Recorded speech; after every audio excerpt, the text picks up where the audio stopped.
This was like my deep dark secret. Nobody at school knew that I had a greenhouse at home and that I was gardening and being a complete plant nerd.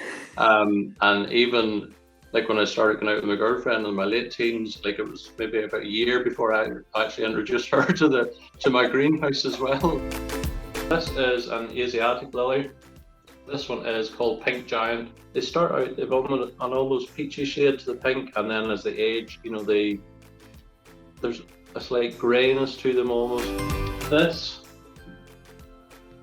Woohoo! T-Rex.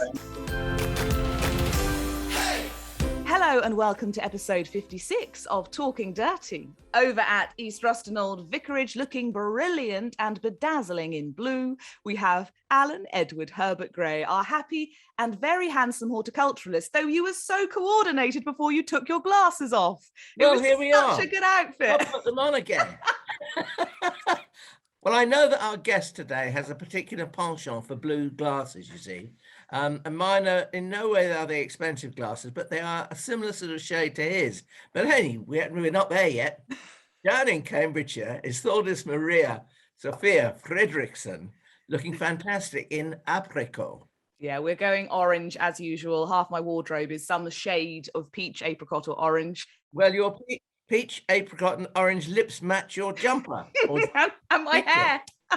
And your hair, yeah. Now, Alan is spot on. Our guest is someone known as much for his coordination and his snazzy glasses and hats as for his plants. Welcome back to Talking Dirty, Dan Cooper, aka the Frustrated Gardener. How are you? I'm very well, thank you. Thank you for having me. I think being invited back a second time is probably the most flattering thing that's happened to me this year. So thank you. Wow. And your glasses are green today. They're green, yes, to match the foliage. I can see, yeah. Whatever they are, tangerines. Now, for those watching the video version, you are obviously in your garden room, but for anyone listening, just tell us a bit about what's surrounding you, because you do look like you're talking to us from the jungle. It's amazing. Yes, well, this is a happy accident, this room, because it used to be the kitchen of a little cottage that sort of joined on to my main house, and never quite got this room finished. So it just became a home for plants, basically, like any space in my house does if it gets left for too long. So it's a little south-facing bit that sticks off the side of the house, and it's not really finished. The walls are, if you can't really see the walls because they've been eclipsed by foliage, but the walls are still just render. But what's happened is it's sort of gradually filled up with plants, as I say. And what grows really well in here is anything that likes sort of semi-shade, but it to be quite warm. So begonias, streptocarpus, impatiens, got a few gingers in here, a few plectranthus, some alocasias that do think they're a little bit too much at home, and I'm quite concerned about how big the leaves are going to get. I don't know if you can, there's a bit of there. Yeah, I'm gradually getting inched out because there was a clear path for me to get from the library to my desk a few weeks ago. Now I have to like lift leaves up. It's like trying to battle to get here. So yeah, it's nice. It's mainly foliage, very few flowers in here. I kind of prop things up on ladders, and there's a coat stand right at the back there as well with plants on it. And I just let them get on with it. And the lovely thing is that they seem to have made themselves into a little tapestry of foliage, which I really quite like. So I just leave them. I don't interfere with them too much. And in the winter, they get a little bit of a tidy up. But for the rest of the year, I let them sort of get on and merge. We like merging. We like our plants to cuddle, I think it was we said a couple of episodes ago. Like them to hold hands. I'm now having not only FLOMO, but also furniture FOMO, because a coat stand, what a brilliant idea. I just thought that.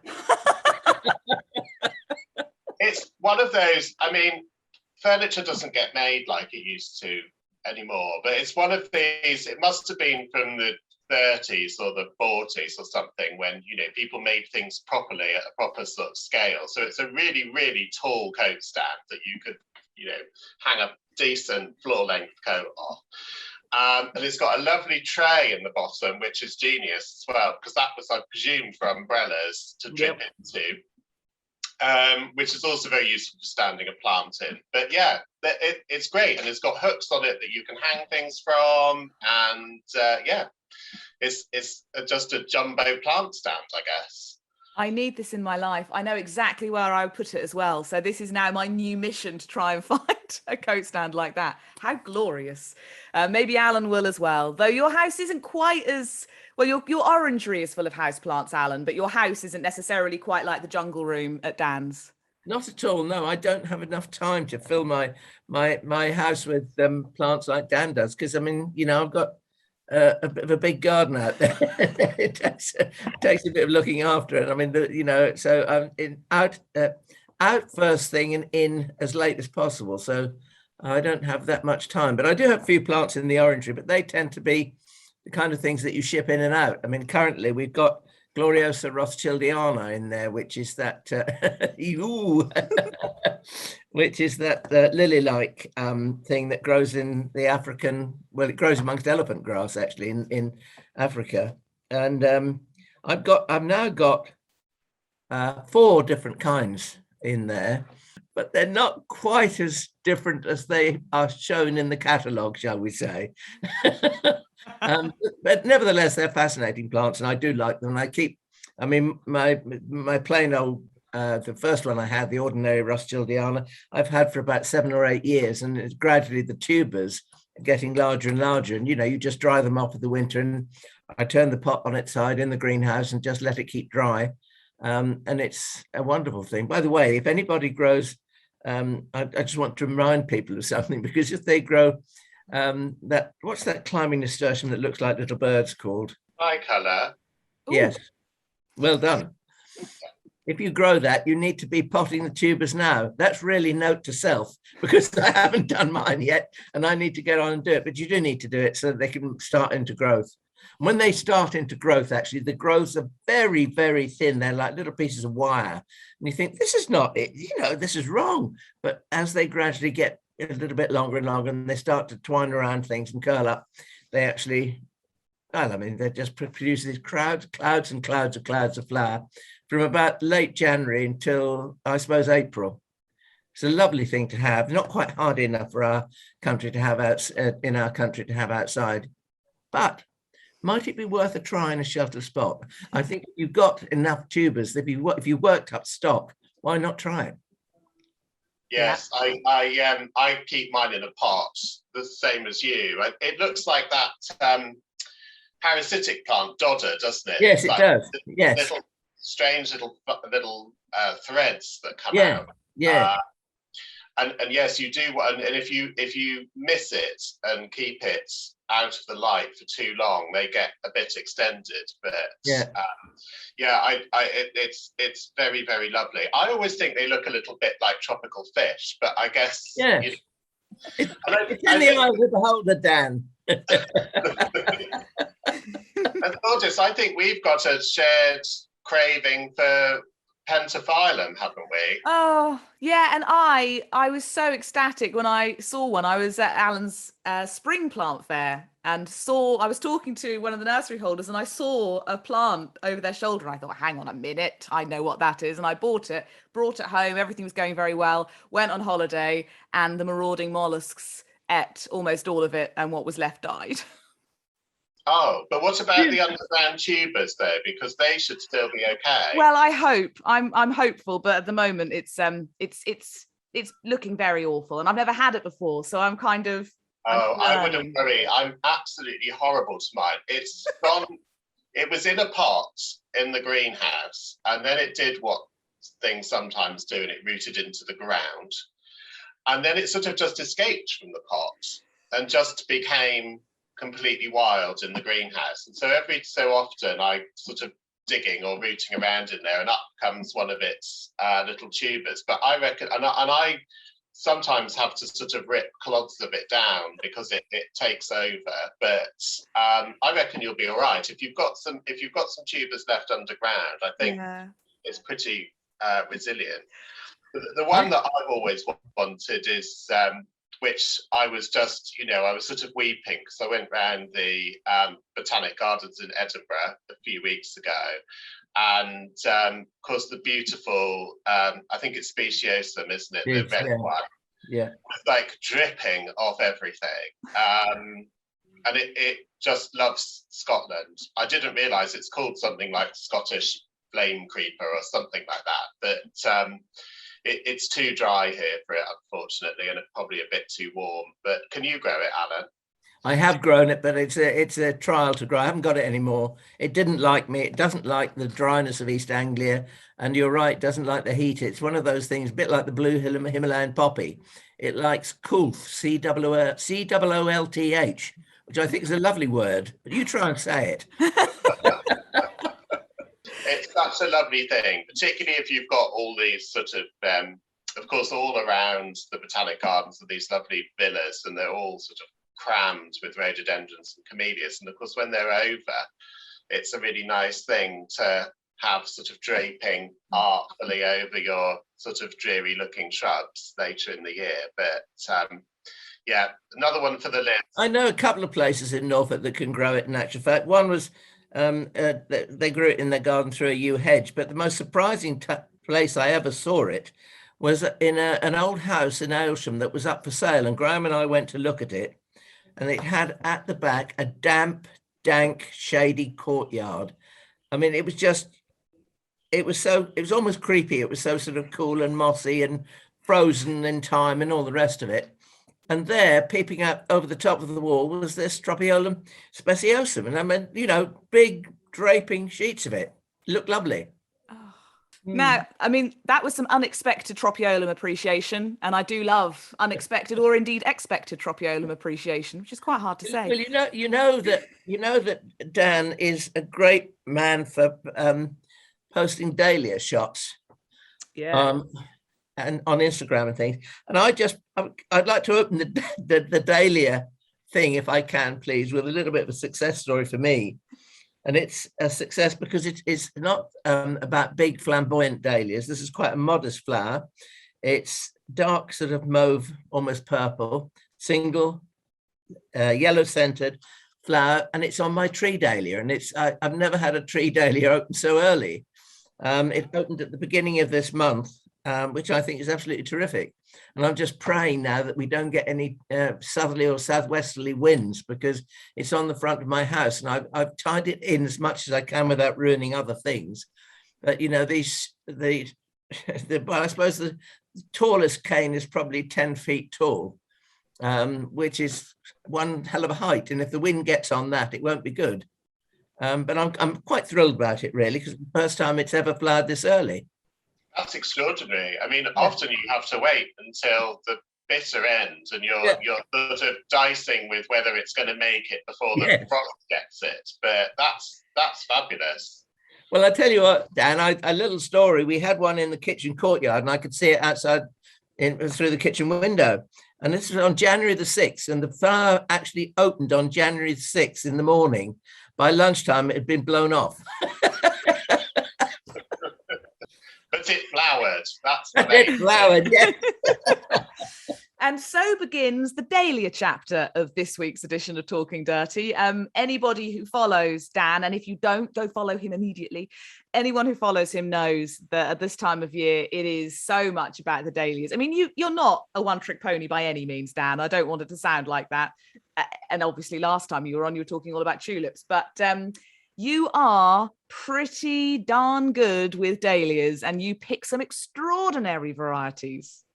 Well, that's very kind of you. I'm not particularly expert when it comes to dahlias. It's me and my chap, we met via dahlias because I went to visit the National Dahlia Collection, and we started chatting over Instagram because of my visit, which was very close to where he lived at the time.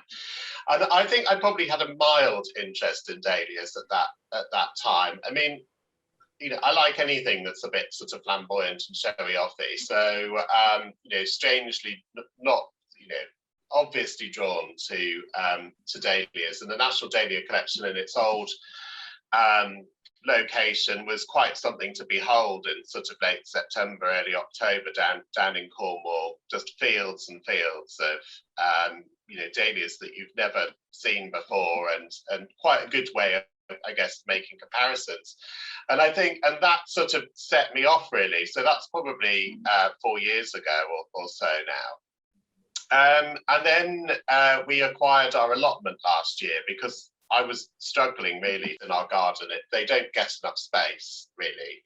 And much as I would like to advocate growing dahlias in pots, which you can do if the pot is big and I think doesn't get too hot, they are far better growing in the ground. And actually, I have specifically tried to pick, it'd be interesting to see what Alan thinks as a very accomplished plantsman, but I've tried to pick dahlias out from our collection of dahlias that are good for the garden and good for borders, rather than the silly dahlias that are just really designed for sort of growing in isolation or for showing, because we've got some stupidly sized ones. I think the one particular called Islander, which at the moment has got flowers the size of a football, which are very amazing to look at, but probably quite hard to place in the garden, I should think, unless you've got a very extravagant scheme. So so I've tried to pick ones that I think would work really well in borders, and also ones that are good for pollinators, because I think sometimes dahlias get a bit of a bad rap for mostly being double and therefore quite impenetrable to pollinators, although not entirely, because a lot of the double dahlias, if they open fully, will reveal their centres. But they are, when you get a single dahlia that flowers well, the bees absolutely adore them, and they are very plentiful when it comes to pollen as well, which I have found to my cost when I cut them and bring them indoors and end up with everything covered in golden pollen.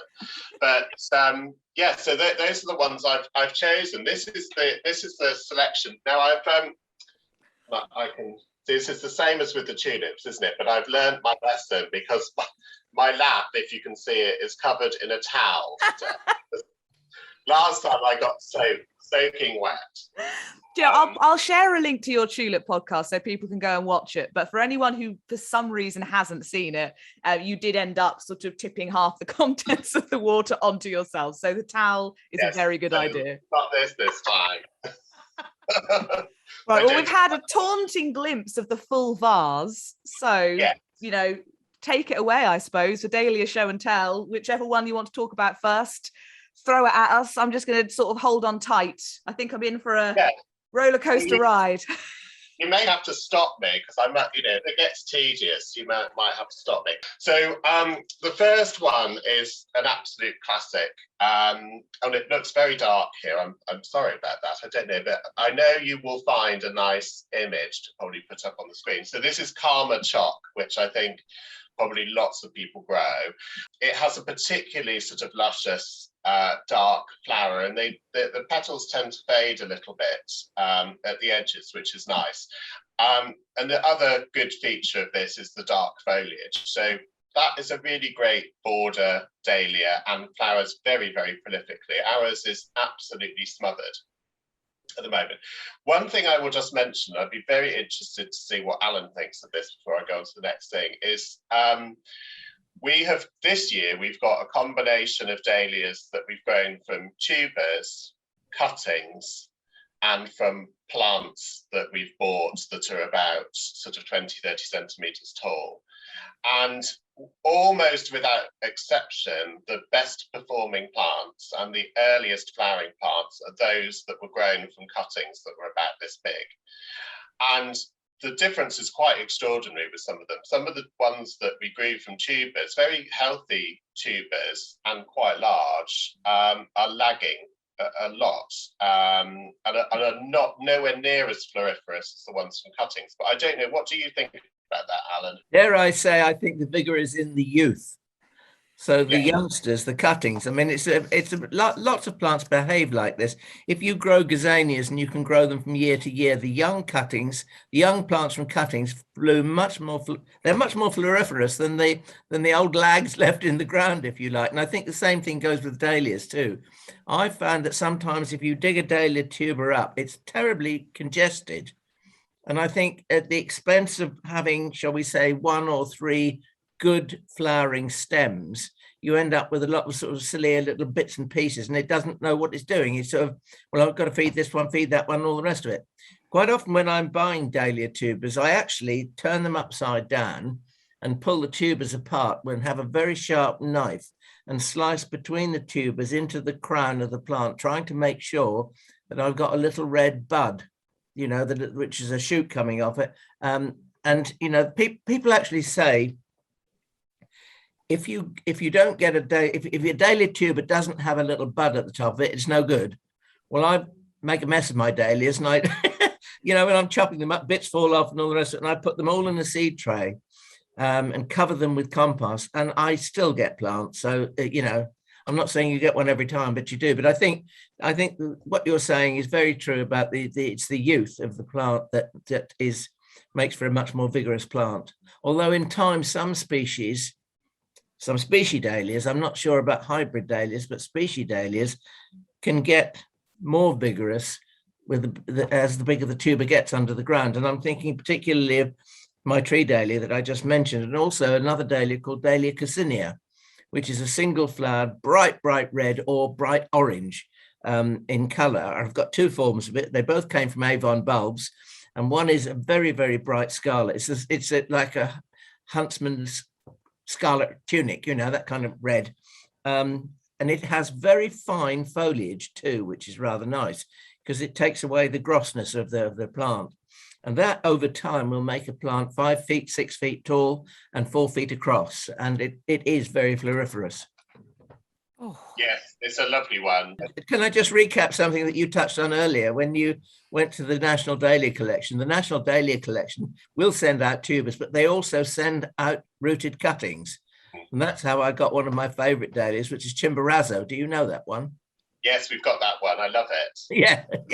Well, Chimborazo is a collarette dahlia, and it's a very dark red. Or it's about the color of the red on your outside of your Karma Choc there. And it's got these golden filaments in the middle, and it's just a snazzy looking dahlia. I raise seed from that every year, just for the hell of it, really. And I probably keep 10 to 20 plants and get them to flower, and if, you know, to see what they are and if they're any good. I've got some quite interesting ones. They're all single, and one is a smaller flowered collarette, which may prove to be interesting. I don't know yet. I mean, it may not be floriferous enough, or it just might not be a good doer, as they say. We've got to trial it and see. Yeah, always worth a go, isn't it? I've got sent some seeds this year from a friend in Ireland, and they're all singles, but some of them are absolutely cracking that are just starting to come out. I mean, they're not going to end up being named varieties, but they're really, really pretty. Yeah. And I was sort of going to come on to that with the singles, really, because the singles are collarettes are a lot easier to blend in, I think, with other plants in the garden than some of the big flowered ones. So back to friends for Karma Choc. This beauty is called Tour du Monde, and I have grown these next to one another, and I rather like it. I don't know whether you think it's just too much, but they sort of bounce off each other quite nicely. I have got an intermediary coming up. Tour du Monde, if people who don't like dahlias because they're just a bit too formal, will like this one because it's a little bit more casual sort of flower. And I think what's especially nice is the buds almost look like little flowers in their own right, almost like a little aconite or something about to come out. I quite like that. There are a few varieties that have buds like that, but you'll find this one is a very good friend for that. And then to go in between, if I can get it out from amongst all the others. I thought that brown sugar was quite a good linking theme there. So brown sugar has got that, in fact, very similar. There's a tulip called brown sugar as well. And this has got quite a lot of things in common with it, really, in that it's that sort of slightly burnt orange with much darker inside, and I think those three look quite nice together. I don't know what you think, but these are my colours, so I'm going to say I like them, aren't I? Oh, they're my colours too. I think they're divine. Brown sugar is probably my favourite dahlia that I grow. I absolutely love it. And I'm delighted to see it in your selection. Though Karma Choc is a little bit traumatic for me because I've tried to grow it 2 years. The first year, the 3 years, the first year the tuber didn't grow. The second year they sent me the wrong thing and I got something completely different. And the third year it got completely eaten by slugs. Well, if you want a black dahlia that doesn't get eaten by slugs and snails, and I've had a bit of a chat with a few people on Instagram about this, I've grown blackjack this year, which is a black cactus. It is a handsome beast of a plant, and every dahlia around it has been munched to some extent, and they have not touched it. So I don't know whether it's just unappetizing or whether in the context of the other delicious dahlias around it, it was the least appetizing. But worth a go if you want a black dahlia that might be a little bit more resistant to the attentions of snails and slugs. I don't know. It's definitely not a scientific thing. Well, I'll try it for sure. And Alan, I mean, that combination, I rather stormed in there because I got overexcited, but they very much strike me as your colours as well, Alan. I love it. Yeah, I love it. And brown sugar is definitely it's a new one to me this year. Actually, we've got it in the garden here because I was talking to Jimmy Blake, and Jimmy Blake said you can't get dahlia brown sugar, can you? And I looked on my list and I thought, well, why have I never got this? So I got it this year. And another one that I like, which has that dark eye, is something called Wine-Eyed Jill. I don't know whether you know that one, but I mean, I think Wine-Eyed Jill, the way we grow it, it would look better in a cutting border than it does in the garden itself, because all the stems are particularly long, which is wonderful for cutting, but not necessarily for display in the garden. But it's just an observation. It's paler in color than brown sugar. I would say it's more creamy orange, but with a sort of a red wine colored eye. Whoever Wine-Eyed Jill was, I bet she was a good time girl. Yeah, one to go down the pub with for sure. I mean, the amount of dahlias available is just staggering, isn't it? And I think it really depends what you want to use them for as well, because I think we grow a lot of dahlias just because we are interested in them, and interested to see how they perform and what works well with them. But we have started to think now about what flowers might we want to cut for indoors, and that completely then changes the kind of dahlias you want to grow. As Alan says, there's certain ones which are magnificent for cutting. We've got one called Josudi Andromeda, which is just the most exquisite little thing. It's a very small blush lilac coloured cactus dahlia, and the stems are so long, so they're fantastic if you want to cut them and you've got a lovely big sort of deep vase. But as Alan said, they kind of waft around very high over the top of the foliage, which might work in some places, but again, not perhaps in the border. And the other one that we have, which is brilliant for cutting, is Glorie van Heemstede, which is an ancient, I think it's from 1947, that one actually, a sort of old Dutch dahlia, which is a sort of acid yellow water lily type, and an absolutely classic cottage garden plant. And that again produces fabulous stems, so you can bring home armfuls of those. I know a lot of people don't like yellow, but I love yellow in all its different forms, so it works for me. Do you know the dahlia called Hollyhill Spider? Yes, Spiderwoman, or just Spider. Well, I thought it was Spiderwoman, but I've just looked it up and it says Spider. Oh, I think it's Hollyhill Spiderwoman, isn't it? Yes, well, I've written woman down here. Yeah. Yeah, you were right, Alan. It's whatever you're looking at that's wrong. Trust your instinct. Yes, we've got that. It's not flowered. It flowered last year. It's not flowered again yet this year. It's a sort of very messy cactus, isn't it? It's a very messy cactus, but with character, I think. But if you want to pick it, you've got to pick, lots of the emerging buds, because the flowers are on such short stems. Yeah. But it's an interesting one. I mean, you're absolutely right. It looks a damn mess, to be quite honest. But it's interesting from the point of view that, if you don't know it, I think it arouses your curiosity. It looks a bit like a sea anemone with the tentacles going everywhere. I'm going to, now we're talking about sea creatures, I'm going to have to do a diversion, Alan, which... Go on then, go on you. So, so I tried not to pick the really crazy ones, but some dahlias do just have everything going on. And Myrtle's Folly is one of them.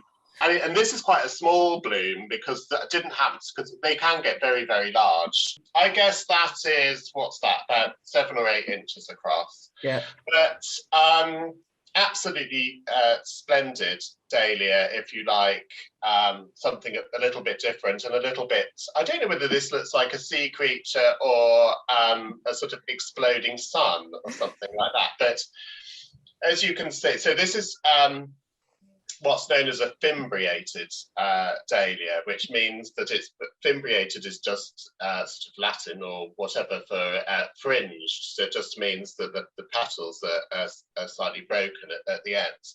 But as you can see, she's sort of got one colour at the back and another colour at the front. And then where the petals all twist and turn, like they're sort of going off in a big explosion, you get little glimpses of each of the colours. But that is one just to be admired on its own. We've actually been putting these in a single bud vase and putting them on the mantelpiece just on their own, because they're so fabulous to look at. Is that your cup of tea, anybody? What's it? I love it. Yes, I love it, because I think it's so gloriously over the top.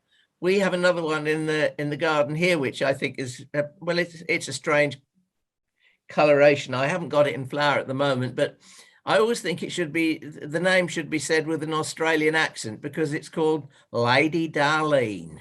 Ah, she's back. I think she featured last time. She's on my list for next year now. All right. What was it? Wasn't it Lady Darlene, and her drink of choice would be a banana daiquiri? Yes, That's it was. right. Go back and watch Dan's Tulips edition. It was very funny. There must be a dahlia called Banana Daiquiri as well. I can't believe no one's used that name yet, because people seem to be getting quite desperate for dahlia names, judging by some of them. And here's another one. Now, another sea urchin-y one. She's got a bit squashed, and she's looking a bit more yellow than she actually is. She's sort of more apricot, actually. I think it's because I picked her yesterday and she's opened a little bit without full sunlight. But this is Normandie Frills, and I have to say that all these fimbriated dahlias are my favourite. So we've got Normandie Frills and we've got Normandie Wedding Day, which is incredibly pretty. So it's sort of white with a lilac-y centre to it. But I think a lot of the dahlias with Normandie in their name are this kind of style of dahlia. But you prompted me to take my 2 silly dahlias out early. Were they supposed to be your grand finale? Just because of the general silliness and sea urchinness of their flowers. But in all seriousness, they are not too bad for the border, these ones. They're just obviously a lot more difficult to place than some of the plainer ones. They're glorious. I'm going in all the wrong order here, but my favourite dahlia this year is this one. So this is called Christopher Taylor, and whatever you do with this dahlia in terms of trying to show other people on a screen, it doesn't work. And somebody explained to me on Instagram very scientifically why it is that the colour of this cannot translate very well on a camera, and it's because of the general saturation of it. But it is, believe me if you can't see it, the most incredible glowing cerise pink with sort of neon undertones to it. And it's one of those sort of bits of natural design that you couldn't make up, really. You have to kind of see it outside in the garden with the sun on it to believe that a flower can be, you know, coloured like that, because it seems to be illuminated from inside somehow. This bloom is a little bit overblown, and I think part of what gives it its sort of luminescence, if that is the word, is that it has quite a silvery sheen to the back of the petals, which comes round to the front a tiny little bit. But it is the most extraordinary dahlia, and I'm so chuffed that we actually found it this year.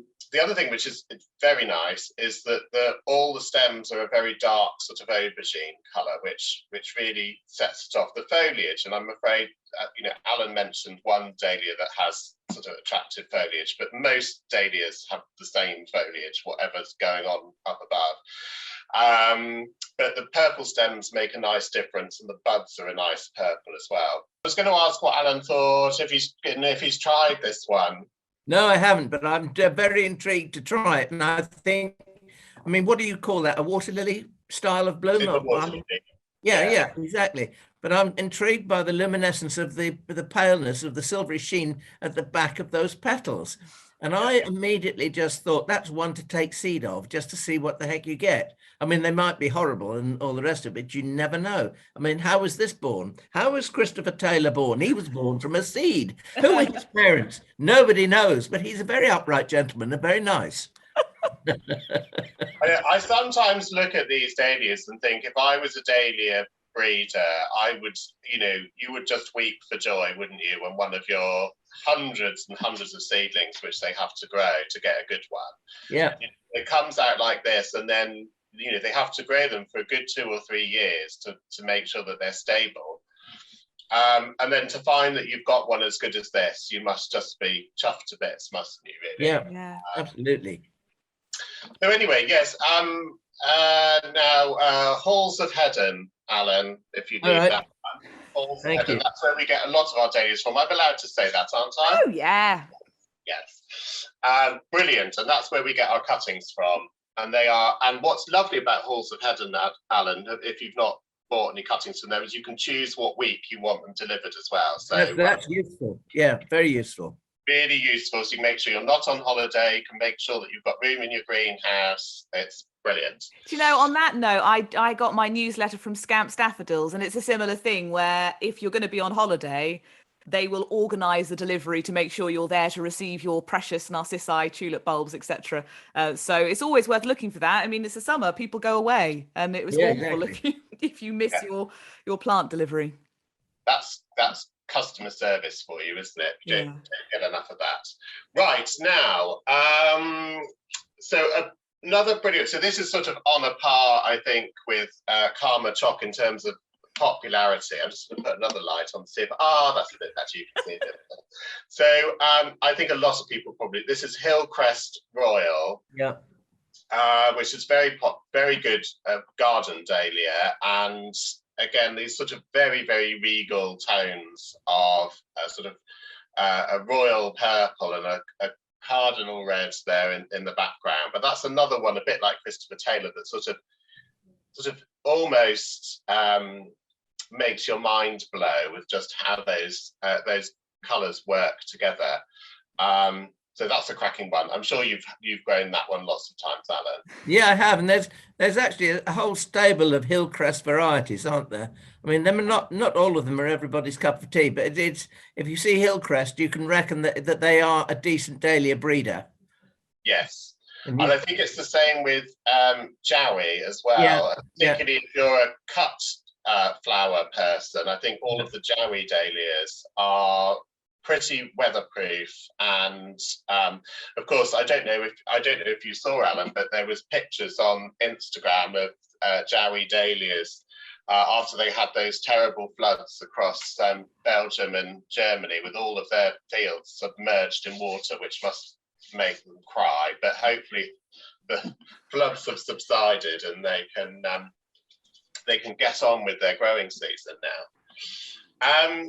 And then the last two, which is more of contrast, I guess, which I know these two ended up next to each other by accident. I'm going to take that light off now because it looks like looks very, very bright, doesn't it? But this one is another water lily. This one is called Vivian Russell with one L.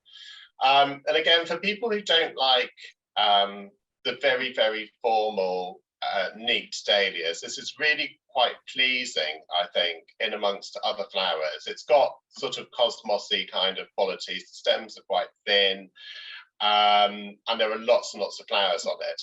And it just happens to have landed up on our allotment next to Doris Day, which again is a very petite semi-cactus, I think you would call this one, rather than a full cactus, which produces masses and masses of flowers. And so if you really wanted, you know, colourful display in your border and you're not kind of going tonal, then these two, you've got two different forms and lots of blooms with stems, as you can see, that are easily good enough to pick a few for indoors. But I'm really pleased with those. I think, you know, if I had borders, I would definitely put these in it. I love the way that Vivian Roussel has a little twinkle in her eye with the lovely sort of limey lemon centre there. I think that's absolutely delightful. I like it because there's one called Siberia, which is not too dissimilar, and that has nothing at the centre. And I find it tiny bit lacking, although I think it would work well if you were absolutely strict about a white border, white garden. That would be a good choice.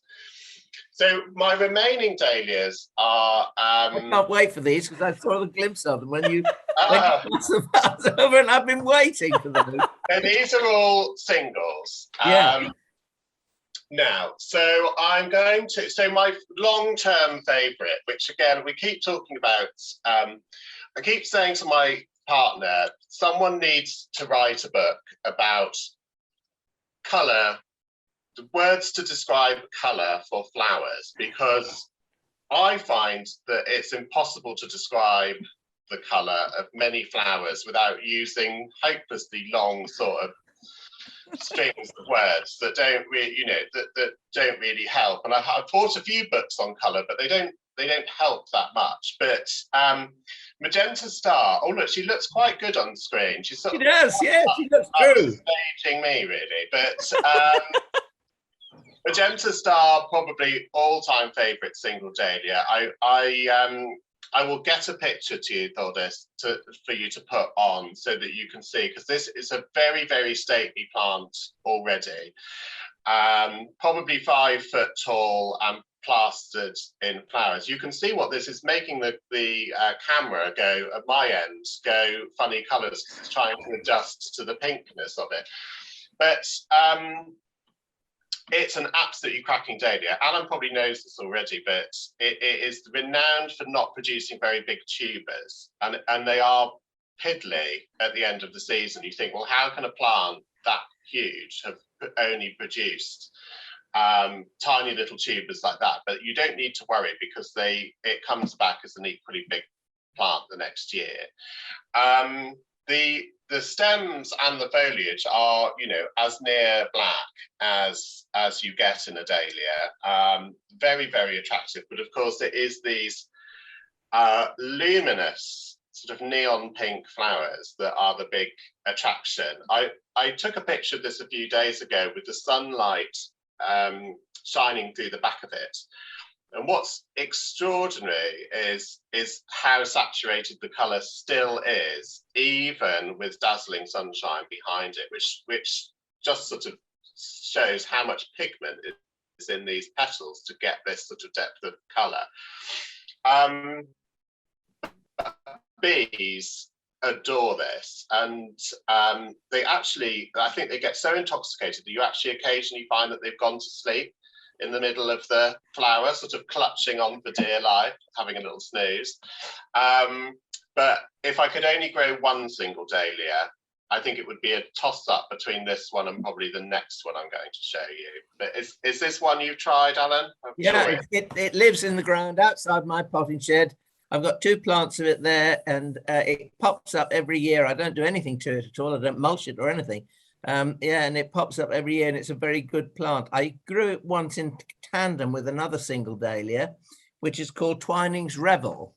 And Twining's Revel is a kind of apricot with a little bit of paler apricot streaking through it. And the two together look absolutely fantastic. It's not an original idea of mine. I saw it on the National Dahlia Collection stand at the Chelsea Flower Show some 8 or 9 years ago, I think. And I pinched the idea from them. Grown together, they look fantastic. Dan, can I check with you? I feel like if we ever mention Magenta Star, people put comments saying it's really hard to get hold of. Where can I get hold of it? Where did you get hold of yours? Well, I know exactly where I got hold of mine, because when I do the label, I always put the year and who it came from. So it was from Sarah Raven in 2016. And I think that it's still in her catalogue. But if people do see it, they need to get in early, because my understanding, I might be wrong, is that it isn't particularly easy to grow on a commercial basis, probably because the tubers don't multiply as quickly. Because I think when dahlia breeders are looking at what things that they're going to offer commercially, they're looking at sort of tuber production and how quickly they bulk up. And this one probably just doesn't oblige. But nevertheless, once you've got it, you can take cuttings and do whatever else. And as Alan said, you can try and better it. But I think, whoever did create this one found a cracker, because the flowers are very consistently neat, and the foliage is great, and the colour, as you know, because it's very easy to get a murky pink dahlia. It's very hard to get this kind of almost artificial pink, very, very clear pink. So I'll pop her back. She's caused a bit of a sensation, and I'm going to have to pick this up from there. But so the next one I wouldn't be without, and again, it's because of the strength of it. As this one does produce a lot of very, very good tubers, and it does come back very, very well for tubers. This is Honka Fragile. A little bit variable in terms of, I've seen pictures of Honka Fragile that have been almost completely pure white, and I've seen ones that are very ruddy. Indeed, this one's a little bit in between. What you do get with Honka Fragile is you always get this very, very fine line of red around the edge of the petals. What tends to vary then is how much of a flush of pink you get on the face of the petal. But this is bee friendly to the max, produces so many flowers, and produces plants that look like they're on steroids. So we were looking at it because we plonked a few of our spare ones just around the allotment on corners and things like that. But, just a whole row of this for picking would be very decadent, but lovely. And it goes very well. So if you are arranging a vase of flowers with reds, so think something like Cosmos Rubenza or Velouette or something like that, or roses or anything like that, it's a very good sort of blender, because it has got both colours in it. But absolutely cracking single dahlia, and you will, once you've got it, I don't think you would ever be without it again. So I'm going to take you to the other end of the spectrum now, with Verone's Obsidian. Yeah. I think this is one of those dahlias that might have sort of got itself 2 names, which is a bit greedy. But some people, Honka Black seems to also either be very similar or the same name for the, a different name for the same thing. So this is another dahlia of a very similar ilk, but you can't see quite so clearly how those petals roll around, but they do so in a very sort of I don't know what the word is, sultry manner. Yeah. But again, another cracking dahlia. It's the best I've ever seen this growing, I think, was in June Blake's garden, and it was in a pot against a very pale wall.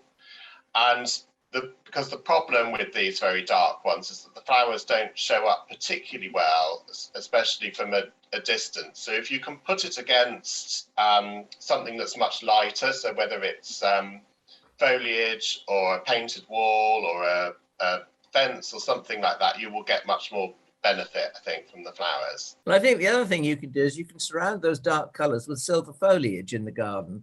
So if you've got something like artemisias or something like that, I mean, it can lift them enormously. Yes, and it needs that really, because otherwise they just, green and black don't really provide that much of a contrast. So if you can do anything to help it. Actually, this one does happen to be right next to brown sugar as well on the allotment, and it looks quite nice with the orange with the dark centre as well. Yeah.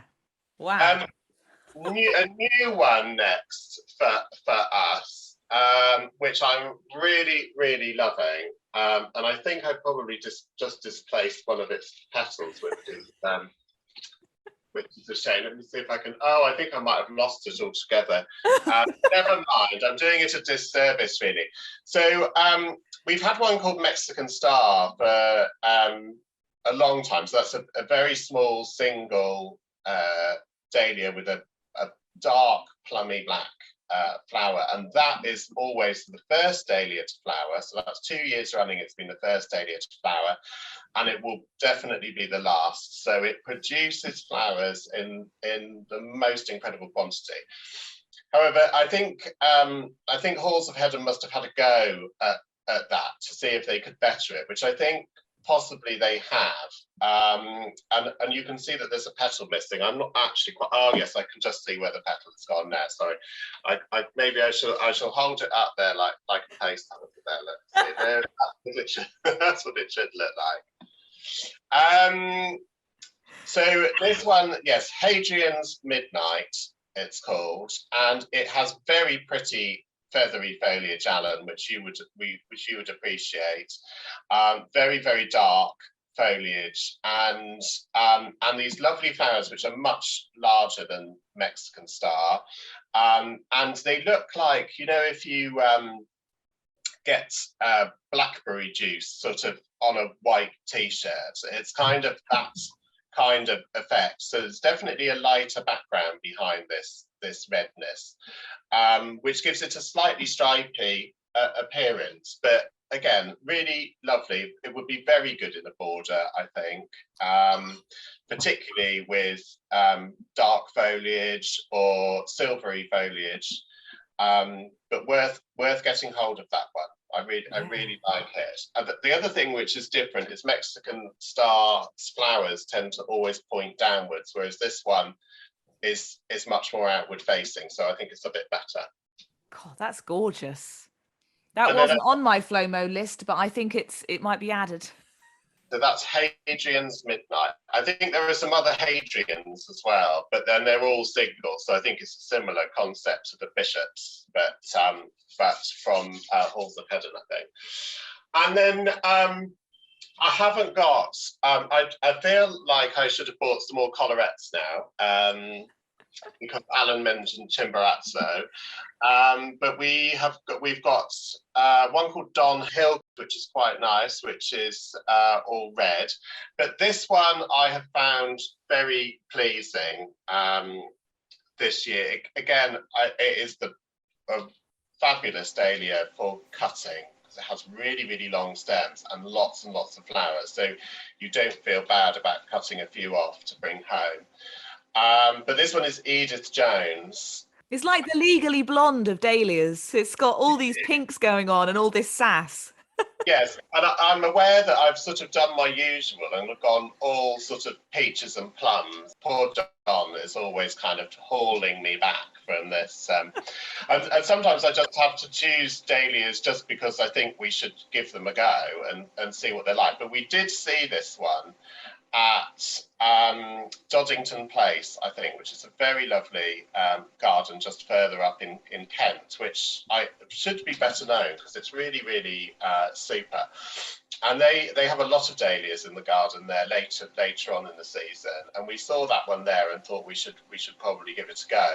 But again, for a border, if you've got a more cottagey style garden, then this is an absolute classic. And if you like just nice bunches of dahlias of all different colours mixed together, this would be a great pink one to go for. Again, if collarettes have that benefit of not being fully single and yet still being great for bees, and they do last a little bit longer than the singles as well, I find, when you cut them. Singles don't last that long in a vase, but you kind of know where you are with them because you can tell by how far in the stamens have got whether they're worth picking or not. And this one you can see is sort of a third of the way there to going over. But I quite like it. What are your thoughts on this one? I love it. I'm just thinking, that every time you bring forth a dahlia that I like, I think, oh, I must try that from seed. But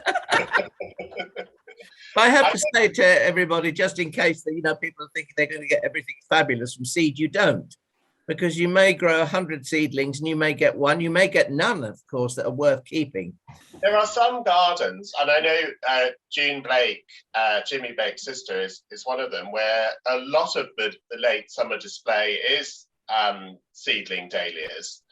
And I think when they're grown en masse, it doesn't matter really whether they are the best dahlia that's ever been bred. No, you're quite right. I think when you've got a lovely mixture of sort of reds, yellows, oranges, and some of them tend to revert to being very, very tall as well, don't they, when they're seedlings. I think again, it depends, because there are people who dislike dahlias, I think, because of their sort of stout formality. And I think maybe seedling dahlias, and I'm kind of leading myself on to my last two dahlias, which are the least spectacular. But I did bring them purely to show people that they're not all sort of big blousy brutes, really. The one thing about seedling dahlias, the truism is, if you grow some and you give them away to people, the ones you give away will be better than the ones you keep. This is what happens to me. I grew loads of Bishop's Children and I really wanted one that was orangey, and my mum got like gorgeous orangey ones and mine are all red. Just the way it goes. Yes, well, I did get sent some seeds, and the notes with them came, if you get any good ones, I want them back. Which is fair enough. I mean, you can take cuttings. That's how gardening works. Yeah, that's true. So these last two, I'm going right back to where Alan started with the dahlias he was proud of, are we're back to species again. And this is Myrkii. And this is really just for people who detest dahlias, just to show that they can be as pretty as a little wood anemone. This is normal Dahlia Myrkii, although now a bit later in the season, nowhere near as pink as she started off, and that she looks quite white there, but I can assure you she's a sort of very, very soft blush pink. And then this is a white form of Dahlia Myrkii. But I really just wanted to bring them to show that they can be terribly pretty and delicate, and the foliage of this is much more fine as well than I look like I'm wearing earrings, don't I? I want not to live wafting them around the side of my face. But you were lucky to get these, because actually, so we've got some very delightful foxes on our allotment, which are a lot of fun, actually. Their antics do keep us quite amused, but not so much when they decide to roll in the dahlias. And so yesterday when I went to pick these, the foxes had decided to have a party in the bed where these were growing, and these were salvaged for today. and they actually look all right. But the rest, I'm glad you don't have to think what the actual plants look like. But pretty, and they can sort of be there in the background like a cosmos or like a gypsophila or something like that, and not be sort of shouting, look at me all the time. I did a little experiment with Dahlia murkii, and we saved some seed from some of our darkest flowered plants, because the colouring varies enormously from, as you say there, Dan, the palest pink to really quite a strong purplish pink. And there's a couple that I've kept in the garden. One has very, very dark stems, and very dark stems to the leaves. And of course, the leaves on Dahlia murkii are very fern-like. They're quite graceful things.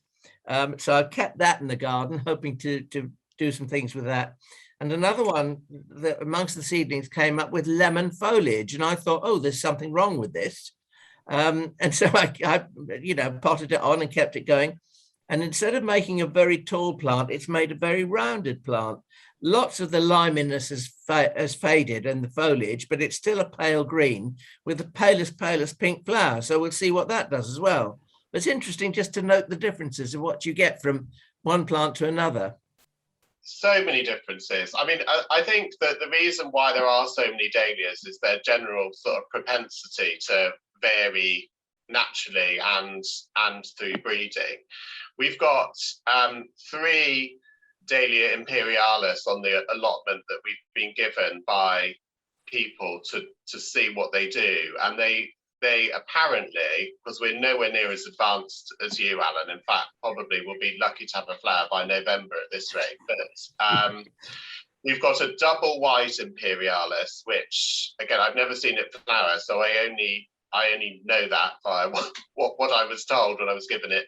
Double white imperialis, one that's called Cerulean, which is apparently a very dark pink, and another one that I can't remember, which I think might be supposed to be a double pink. But these are all Dahlia imperialis of different origin. It'd be interesting to see which flowers first and how, and if they do flower at all, because Dahlia imperialis here, I grew it in our pelly house, planted in the ground in the middle of the pelly house. The floor to ceiling is about 12 feet, and it hit the ceiling and the stems bent over, and then they opened in probably November, December through to March almost.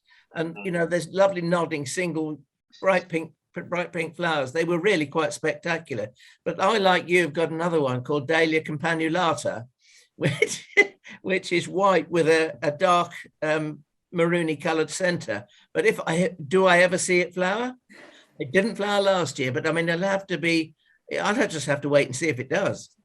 Well, John used to grow it in a polytunnel in Cornwall, and there it flowered regularly in November, and it is a thing of great beauty, I think. Well, the flowers are, because the plants all look a bit Dahlia-like, don't they? But the size of the flowers is quite something, and they're very beautiful. I mean, I've never seen a dahlia growing in the wild, but I would love to do that. It'd be really fascinating, because I'm sure you would see all sorts of variation if you went, traipsing all around Mexico looking for them, which I know some people do. The one that I don't know if you've got hold of yet, Alan, which I think has the best foliage of any dahlia, is Tampaulipana. And I think that, I mean, we have made Dahlia Tampaulipana flower in our greenhouse, but it's the usual, nothing. It's a little mauve nothingness, very pink thing. But the foliage is I'm going to have to describe it now. I've brought it up, aren't I? Yeah. Very, very dark, very, very dark green, very, very divided, but not ferny. I'm trying to think what I would say it was like, but it's sort of defying me. I will make sure that a photograph is sent so you can see what the foliage is like. So we have it in a pot, and it grows really happily in a pot, actually. But I have seen it growing not in a pot, and it is the most incredible thing. It gets huge. It's the foliage is sort of almost an oily dark green, and the stems have a very interesting sort of hairiness to them, but it's incredible. And I think you can get that from Pan-Global Plants, I think is where you can get that one from. But I think Steve Edney at the Salutation had it long before anyone else had it, and his plant was enormous. But it is a beautiful thing for foliage. Flowers, forget it. Take it or leave it. Yeah. Oh, Joe, this has been glorious. I feel like we've covered a whole dahlia spectrum. Anyone who sat down thinking it was just going to be peaches and plums and big flamboyant cacti and water lily dahlias and things, there has been every corner of dahlia growing seems to have been covered. Dan, you've outdone yourself. Thank you. I wanted to pick ones that I thought people would actually. You know, there are plenty that are amusing to grow for fun. Akita, I think, being one of them, which is the most astonishing flower and the most useless plant anyone has ever. It can't support itself. It needs a cane on every single flower, and so I didn't bring any of those because they're for enthusiasts only and sort of dahlia geeks, but they're no good really for growing in the garden. So I tried to pick ones that I thought would be good for everyone to sort of get to know, really. It's interesting, isn't it, with dahlias, how particularly with the world of Instagram, they seem, and I suppose the increase of cut flower sort of farms in the UK, they've developed this whole separate life away from the garden. For example, obviously Cafe au Lait, where they just become these sort of superstar plants, and their whole stardom is based mainly on Instagram pictures and wedding bouquets. I know. It's extraordinary. I mean, that particular one that you mentioned there is, yes. I mean, I'm sure it's got its own Instagram account, hasn't it? It's and of course there are Cafe au Lait Royales and Cafe au Lait Roses and all sorts of Cafe au Lait spin-offs. And I think yes, there is a real cult of Cafe au Lait, isn't there? But it's its colour, isn't it? That it's just that sort of antique bridal ivory, I suppose. But dahlias haven't really been fashionable again for that long. No. I mean, there was a time when they were a complete no-no, and it was only really Christopher Lloyd advocating Bishop of Llandaff and things like that really started the trend off again, and people sort of looked at them again and thought, oh, they're okay actually. And I'm pretty sure the same will happen for chrysanthemums before too long. Yeah. I've started a collection of chrysanthemums, which, I mean, God help me, this is yet another session. But I got very excited because I started hoarding chrysanthemums now, and I discovered that there is a chrysanthemum called Daniel Cooper. Nice. So I don't know who that was named after, but of course I had to buy all the stock that they had of that, and then I've given it to all my friends. So all my poor friends now have got this chrysanthemum they have to keep alive because it's got the same name. It's like the curse that I give everybody. So I'm going to go around and say, "Oh, how's your Daniel Cooper chrysanthemum going?" And they'll. I hope it's a really good doer. Otherwise, you have really burdened all of your mates. It actually started coming out, and it's a bit. I've got to love it, haven't I now? But I think chrysanthemums will have their moments. Yeah, me too. I think because our autumns are becoming much more benign than they used to be, and I mean, the frost is holding off later and later in the year, and that's when, I mean, chrysanthemums are day length sensitive plants, so they want the nights to be longer than the days to initiate flowering. Although I have to say some of them don't seem to do that, because I had a chrysanthemum, I actually bedded some of it out last week in a border in our tea garden, which was looking a little bit shucky. So I pulled out some erysimums that had gone over, and I just put these chrysanthemums in, and they're just starting to flower. So they're not all that day length sensitive, but most of them are. But I do think that they are a plant that is much neglected for later in the year, and we should be Well, I'm just hoping, Dan, I don't know what you think, but with the Chelsea Flower Show being as late as September the 20-something, we might be seeing some chrysanthemums at the Chelsea Flower Show, either used on as shown by a nursery or used in some of the show gardens. That'd be interesting. I'm quite excited about it. I mean, I'm sure everyone's excited about Chelsea in September, but because of the time of year, and I know things get paused and held back and all that sort of business, but it surely should show us a host of things that we haven't really seen before, just because of the natural timing. So chrysanthemums, goodness knows what else, but it would be, that's the bit I'm most looking forward to, is seeing how it is different because of the time of year. It brings into contention, doesn't it, other plants that you're used to seeing at the Chelsea Flower Show. For instance, roses. Now we've got repeat flowering roses. What are the best of the repeat flowering roses? I mean, there's a chance for somebody to market something. Yeah, because what we don't really want to see is everything that's been preserved in aspic since no. May, because no. We know what looks good in May, which is basically everything. Yeah. So September is a bit harder, isn't it? And I think, yes, it would be good for people to see what's possible. Now, I started off this podcast with a FLOMO list, which is, if I pull my little booklet out, many, many lines in my booklet. And I actually feel like you didn't mention any of these things that I've been coveting on your Instagram page, Dan. So my FLOMO list is literally, twice as long now. Thank you very much. If perchance you never listened to one of these podcasts, FLOMO, by the way, is a kind of floral or plant-based fear of missing out, which is essentially how I live my life. So this is always a very easy feature for me. And I will go first with a long list of things that I've been coveting. And I did threaten you, Dan, that I might have to stop following you because you are no good for my bank balance. It hasn't happened yet, but if you carry on at this rate, you put up Dahlia Hollyhill Serenity. Oh, lovely. Tell us about that one. Oh, are you not bored of dahlias yet? Oh, I love you. I would call it a sort of peach chiffon sort of colour. Although, again, going back to this whole variability of dahlias, it started like that. It's becoming a little bit more yellow as the year goes on. But the flower, so it's a water lily, but the flowers, the petals come in quite a lot. So it looks a little bit more like a peony, I would say, than the water lily.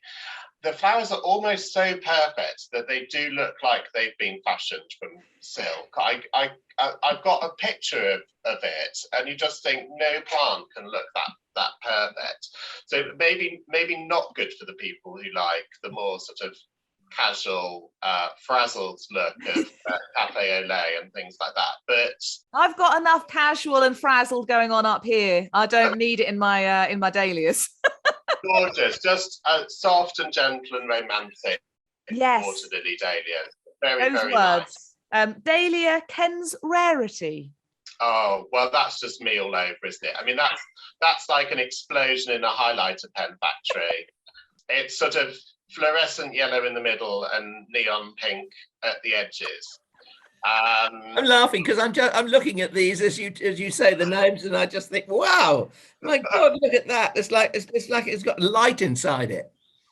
It really does look like that as well. I think that the difficulty with pictures online is they never quite capture it as you. And I spend far too much time actually on Instagram trying to make sure that the picture is as close to reality as technology will allow, but actually that one does photograph pretty well, and that is an accurate reflection, my picture on my grid. But that's a super one. And I've got another one, Kilburn Glow, which is the same but much more red. I think you're going to like that one. Sorry, they're going to have to add that to your FLOMO now. Well, yes, and oh my goodness, yes. Talking of dahlias, which are very Dan Cooper, Purple Explosion. And I love the description of this so much. I actually wrote it down on my FLOMO list. The blooms are fabulously oversized and progressively more flamboyant as they age, rather like my good self. Also, very much an Alan Gray dahlia, because as you said, it's a chaparelli pink, a shrieking chaparelli pink, as Alan Gray would say in his signature phrase. Yeah, that is a dahlia that is nice, nice to grow on the allotment, nice for Instagram. I wouldn't advocate growing it in your garden because it's just it's a sort of lump of a plant. The flowers look as if they belong on a ascot at Ladies' Day, don't they? Yeah, exactly. The flowers are astonishing, but you wouldn't want it cluttering up your beautiful composed border. Reining myself in for my final one on the list is actually one I wrote down last year, but after I bought my dahlias, and it was Nicholas. And I just wished I'd grown Nicholas this year. Yes, well, you're welcome. I mean, Nicholas is a prolific tuber increaser. So you can have as many Nicholas as you like from me with pleasure, because John tells me off because he goes, oh, not another Nicholas. What are we going to do with that one? And so if you're a happy recipient of a Nicholas for next year, you are welcome. But that is just a classy dahlia, but similar coloration to Hollyhill Serenity, which I think you had first. But it's a great dahlia, that one. Yeah, and I'm a sucker for those peachy plants. I always have to be careful because my whole garden would end up peach if I didn't sort of intervene. Fancy colour. So that is my long list of Flomo. What would you like to add, Dan? So as you've probably seen of late, my garden is getting to the point where I can't actually get into it anymore, which is normally that's more around September, but it's sort of happening already. I kind of have to thread the hose through the garden now because there's not really any paths left. So I have to be very, very discerning. So mine is going to be a ginger, because I've got lots of gingers here, about 15 different ones. Some are flowered, some actually Tara has her first flower this morning, which is exciting. But there's one called Telstar 4, Hedychium Telstar 4, which I have tracked down. And I keep doing what they tell you to do. I keep putting it in my basket and then waiting till the next morning to decide whether I'm going to purchase it or not. But instead of doing that, I just forget that it's in my basket. So I keep doing this over and over and over again. But the reason I'm attracted to that one is because it is properly pink. And all my other gingers are either yellow, some sort of shade of orange, white. I think I have got one which is supposed to be red, greeny eye, but I would say it's more of a dark orange. So I would really like this one because it's pink, and I will no doubt remember one morning that it's in my basket and actually complete the transaction. So yes, that's it. I'm limiting myself to one because otherwise there will be trouble. I'm very impressed. I bought an Abutilon yesterday that I have no room for, so I've got to stop. What was it about the Abutilon that meant you couldn't leave it on the plant stall? Oh, it's called something stupid, like Paddy's nephew or something like that. Is that right, Alan? Yes, it is. Yeah. Yeah. So have I made a good choice, Alan? Yeah, no, you have. It really is a good plant. Yeah. Excellent. There you go. Alan's seal of approval. What more could you hope for? A lot. Well, Mr. Gray, I'm assuming your Flomo list is now full of about 25 dahlias that Dan has just shown us. Yes, it is. But I have to say, first of all, that Hedychium Telstar 4 looks in the pictures to be absolutely stunning. It is, as Dan says, pink, which is very unusual. I was planting Hedychiums in the garden a few days ago, and I haven't got as many as Dan has got, but I've got probably, I don't know, 6, 8, 10 varieties maybe. And I rather like the look of that. So that could be a Flomo for me, Hedychium Telstar 4. But we are going to go back to dahlias, I'm afraid, and I'm going to go back to one of the more regular shaped dahlias, a water lily called Christopher Taylor, because I think that was absolutely stunning. I loved it. Yeah, he's going to show us. It's coming back. Oh, there it is. I mean, The purity of colour in that is just something to be, to die for. You could eat it. It looks Well, delicious. Yeah, it is lovely. So Christopher Taylor, I'm going to get that for next year. And I'm going to try some seed too of Honker Fragile, because I've got that in the garden and I don't know why I've never thought of doing it. But, everybody says that when you're growing dahlias, you've got to keep, deadhead them to keep the flowers coming. But if you just leave one dead head to become a seed pod, that's all you need on a plant. You'll get lots and lots of seeds from that. So just leave one, and it won't be at the expense of your flowers either. But it's just a way to have fun, I think. Well, apart from needing a lie down in a darkened room, I'm just so thrilled because I was looking forward to this so much, Dan. I saw Alan the other day and I was like, we're talking to Dan and he's going to bring loads of dahlias. That's brilliant. Well, I don't know whether you can look forward to it as much as I've been looking forward to it. So this is always God, who doesn't like sitting, talking about plants for as long as possible, hey? But no, it's absolutely lovely. It's been my pleasure, and I hope maybe when I've got another obsession, you might invite me back again. Well, I'm thinking chrysanthemums, Dan. Chrysanthemums. We want to see Dan Cooper, the chrysanthemum. We'll come back again, perhaps with loads of chrysanthemums. But in the meantime, happy gardening.